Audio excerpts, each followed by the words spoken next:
ازيكم حبايبي؟ عاملين ايه؟ يا رب تكونوا بخير. النهارده هنعمل معاكم فرخه مشويه او مسلوقه في نفس الوقت.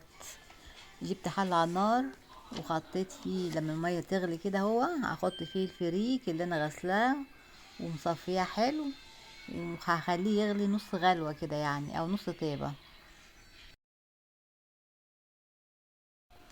وهنا يا حبايبي انا جبت طاسه على النار عشان اعمل الخلطه بتاعت الفريك اللي انا هحشيها بالفرخه. جبت طاسه على النار وحطيت فيها معلقه سمنه كبيره حلوه كده هو، وحطيت فيها بصلايه متوسطه كبيره، ولما حمرت كده حطيت عليها الفريك، ضفت عليها الفريك وحمرته مع بعض كده بفلفل وكمون وملح.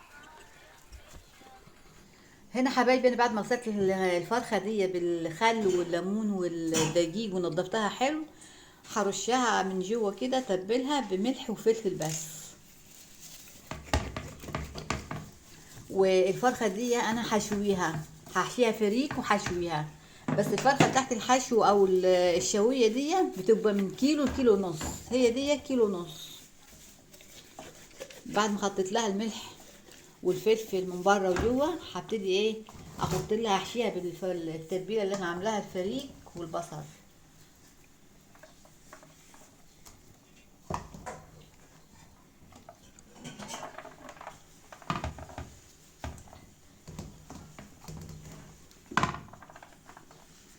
ريحة الفريك مع البصل ريحة حلوة خالص، وطعمها دقتها، طعمها حلو جميل خالص خالص.